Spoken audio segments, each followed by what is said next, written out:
Again, welcome back to another duel video. Again, actually with the same Marnik deck I played in the last one.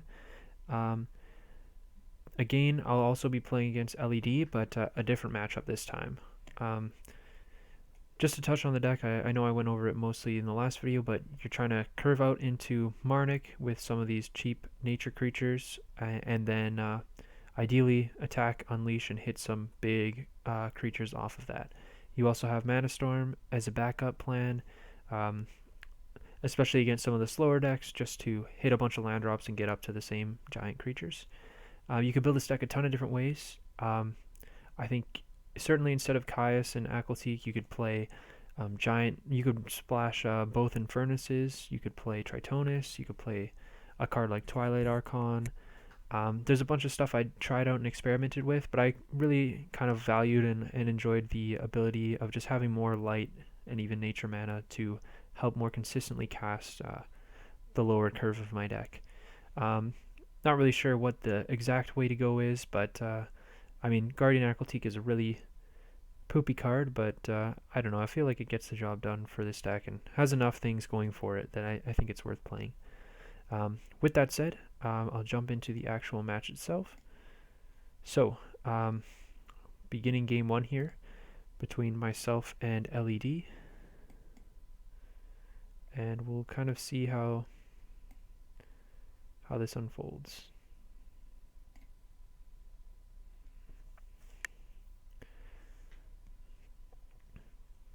So, as we can kind of see already, LED is also playing some Eye of the Storm cards, and it looks like, I mean, we've played this matchup a couple times beforehand, and he's playing sort of a lot of clash creatures, and there's also a lot of synergy that goes with the graveyard. So he's trying to dump creatures in his graveyard, and there's some combo plays that evolve from that. Looking at my opening hand, of course, not really anything I want to see. I play the Prickleback here, which I'm kind of questioning. I'm not sure why I would play the Prickleback on turn one. I don't think that's a good play. I should probably wait to see. Actually, no, never mind. It does make total sense. I remember my thinking. Sorry, the reason I played it on turn one was because if I draw a Toadstool off the top and then a Marnik, like if those are my two consecutive draws, I might as well, like it would be good to have played this Prickleback. So I think I was playing to kind of load that like small percentage chance. Not really sure if that's worth it, but it probably is. Given that I kind of know from matchup experience that he's going to be playing some cheap creatures like this Savage Spawn here that I might want to trade or use the Prickleback to trade with anyways, I think it was worth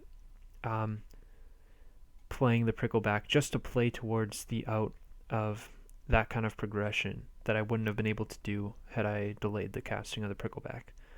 So I guess it makes sense. It might still be incorrect. It may have been better to hold this as a card to speculate on whether or not I should play it as a mana. So yeah, for him, on his side, he is just kind of curving out. One of the downsides of the Clash deck that he chose to play in this matchup is, I mean, my deck, we've seen it. It's 50%, if not more, just huge creatures. So his clashes are not very likely to go through. But as we see, he can still kind of spike those clashes. And we see me flip one of my 1-drops, and he gets the extra mana, which is very good for him. And he's already sort of putting the pressure on me. So I'm just kind of praying that I can get find a Marnik in my shields and hopefully some other stuff. But all I get is the giant Pegasus, which is not really accomplishing much. And, a Titan Caller is a pretty good draw here. I decided to keep the Guardian in my hand just in case somehow I find a haven down the line. Caius and these make sense to hold on to. And the Titan Caller, I'm just hoping for like a Marnik, of course. If I find a Marnik, I'm in a really good position. And if he's also going to be attacking my shields and he gives me a Marnik that way, I'm in a really good spot as well. That said, I mean, like a third of my big things are already in my hand and mana zone, so we'll see how likely I would be to actually hit something off a Marnik should I even get one. And we kind of see LED's deck developing here, where he's got the Infernal Taskmaster, and you can already sort of piece together the puzzle of what his deck is trying to accomplish. When you see the Void Primogen here, when it enters, it can clash, and then you can get back something from your graveyard. And if you have a stock graveyard, you can kind of do these cool plays where Primogen comes in, it has haste. If you can clash, the thing you get back comes in with haste when you're playing this Taskmaster. So there are some really cool plays where you can just build up a quick board and put on a lot of pressure. But again, it's kind of hard for him to pull off those combos when my deck is full of so many big things. But we see him, both his attacks go through, and they just give me even more giant stuff and even more giant stuff. So I'm just kind of whiffing on every front, and I'm basically hooped at this point. I'm just another one of those games where I just need my bottle of wishes, but it's not coming. And of course, I mean, the Vang almost guarantees this no matter what. Even if I were to hit a bottle and hit something nice like an Andromeda or I don't know, like a Cassiopeia, like the last remaining Cassiopeia to tap his board, I'm still in such a big problem in a big problem spot because I can't even Marnik now that he's killed one of them. Yeah, it's just an impossible situation for me.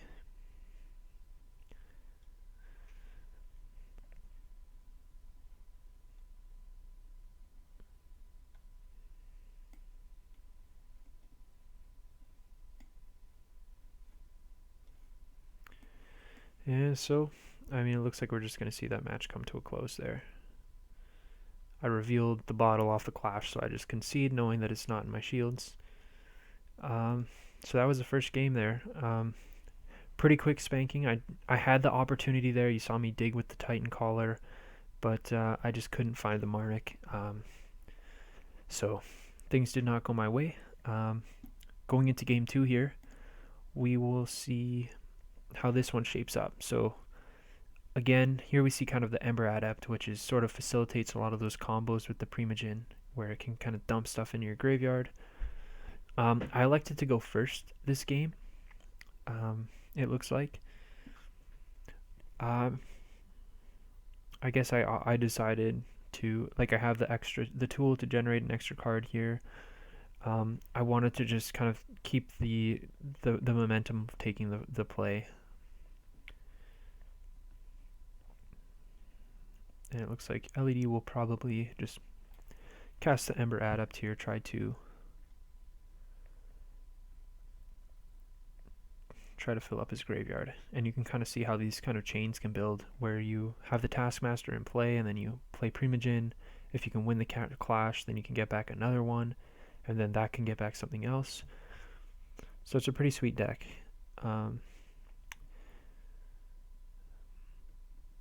For me, just draw another just big thing.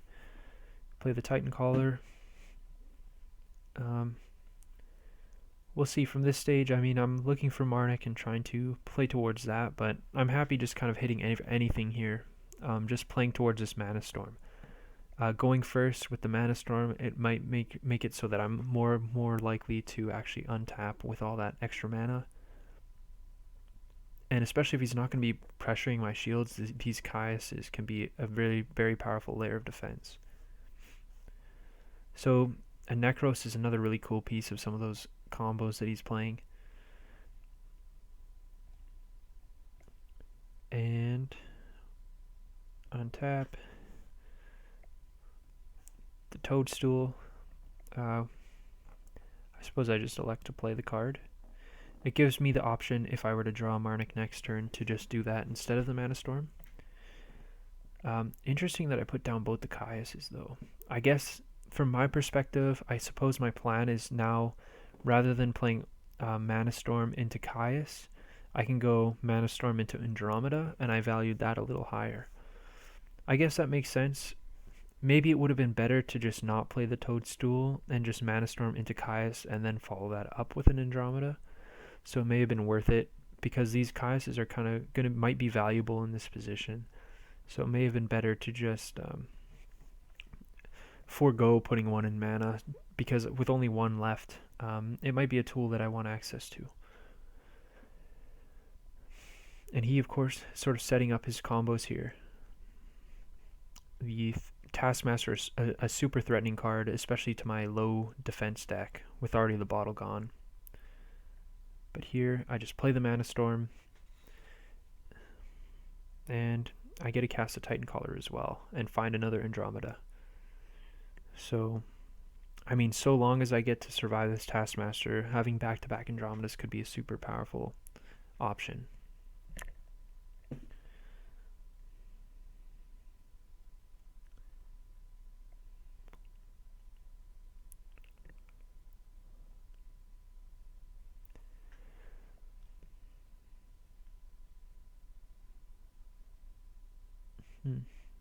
Makes sense.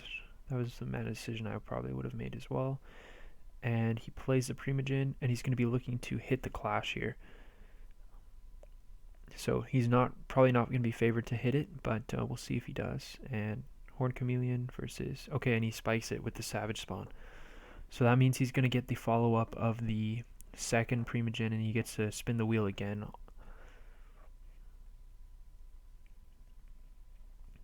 And again, reveals Savage Spawn to my Kurigar. Or no, sorry, I think he's revealing.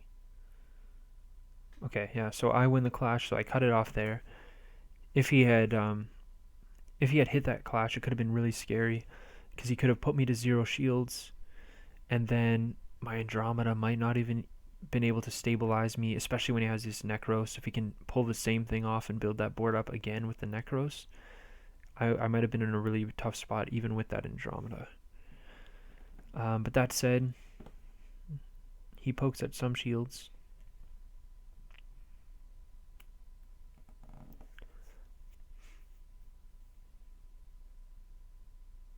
So yeah, electing not to care about the creature, which I sort of guess makes sense. Like if I have 3 creatures or 2 creatures, it doesn't make a big difference, because I can Marnik either way.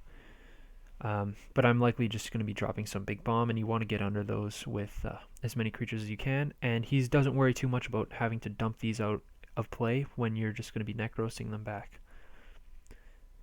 But from my perspective, obviously just going to drop the Andromeda.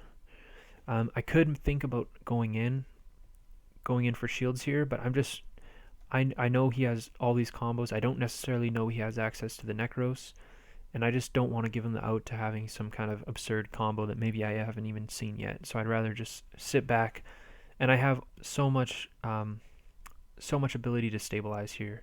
I can play another Andromeda or the Haven into the Almighty Colossus to actually answer this. I'm under really no pressure, or I don't have to end the game as quickly as possible. I think these bombs should be enough to stabilize. So he goes for it again, and again I kind of whiff on the first one. And then he gets to bring back the Primogen again. And then, similar to last time as well, I think I win the second Clash. So he gets the first one, but I get the second one. And the Andromeda Ostrich ability is just really making it tough for him to do anything really profitable.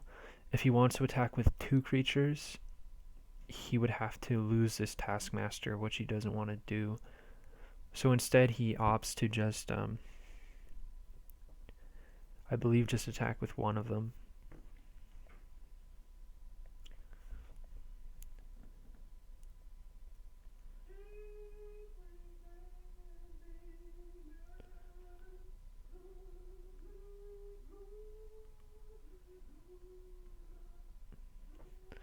I hope everyone watching can hear that. Anyways,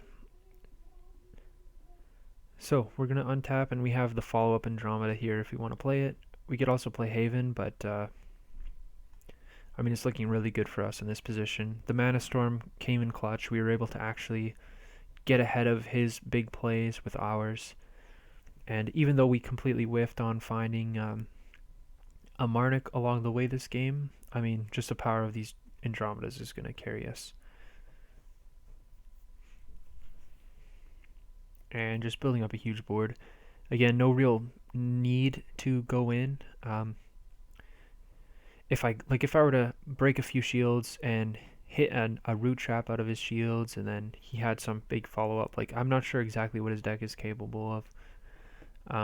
I don't really want to risk it, and there's no real need when I have. I can just answer his board with what's in my hand. Maybe we'll speed it up a little here. Oh yeah, I think there was a little bit of an issue. So he draws a thing, root traps the Andromeda, which I'm fine with. This turn, I just Colossus. And I think this turn I decide to go in. Haven Aquality can just break, get a Kurugar. And now my board's massive. I have Ostrike and Haven live. I think he runs the play anyways, but yeah. There we go. That's the second game. So 1-1 going into game 3. And we'll just begin that now. This game, I'm already happy. Looking at my opening hand, I have the Horned Chameleon. I have 2 of them, so I have both the bait creatures and the Marnik. I don't need to spike the Toadstool for the turn 3 Marnik. I know I have the turn 4. I just run out the Horned Chameleon now, in case maybe I do draw the Drifting Toadstool. And again, it's just going to be a card I'm going to cast no matter what anyways. From his side, he has a lot of these combo pieces. You see the Vicious Coffer, which I don't think we've seen yet, which is a cool way to fill up his graveyard as well, alongside this Ember Adept. But I'm just curving out. I don't play the Horned Chameleon, just in case I maybe draw like a Titan Caller I'd rather play on turn and evolve on. And that way I could use the Horned Chameleon as just a mana drop later on.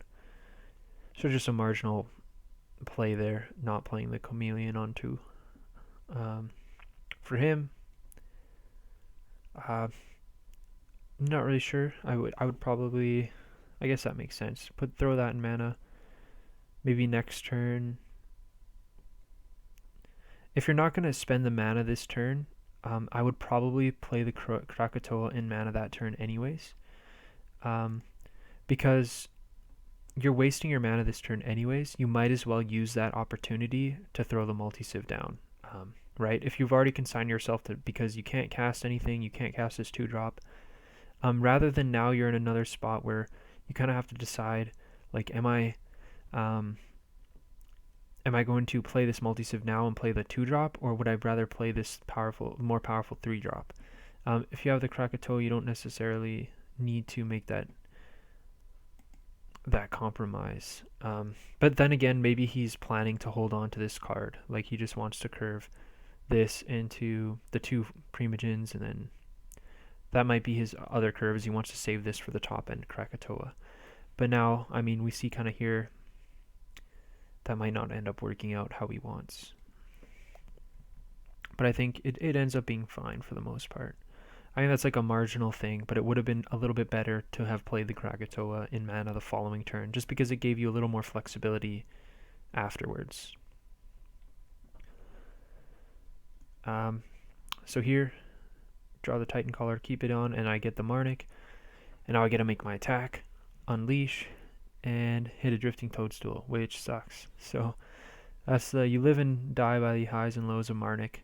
And here I'm just praying I don't see a root trap, or I think I know he plays Return to the Soil as well, which I imagine is like an out to Underworld Stalker. I'm sure he's playing root trap and Return to the Soil specifically to answer Underworld Stalker, which I could see just kind of destroying a lot of the synergies of this deck. But I'm just praying I don't hit one and that my Marnik gets to untap, because I know, and now I'm just hoping he doesn't have one already in hand that he might have been holding. So if I can untap with this Marnik and spin the wheel again, that's what I'm really, really aiming for. From his perspective, though, I mean, a lot more of the same cards that he already had. Plays the coffers, I suppose, trying to just fill up his graveyard.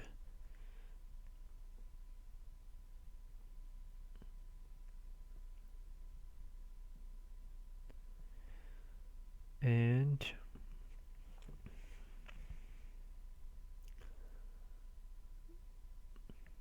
We'll see. Draw the bottle.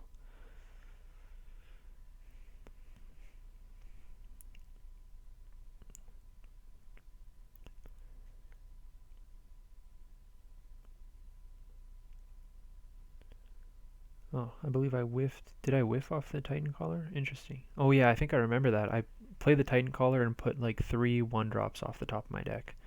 And now attack with Marnik and I hit an Andromeda. So I went from Toadstool to Andromeda. So the average of those 2 cards is pretty dang good. So I'm feeling in a really good position now. And here's the Return to Soil. If that had been in the first 2 shields I broke, it would have been a way, way different game. But even then, I think there was an earlier game we played, or an early match we played, where when he had returned to soil the Marnik I had attacked with, when it still had a bait underneath it, it ended up kind of giving me the amount of development I needed to turn the corner. But now we see in this game, I mean, it's pretty much a wrap.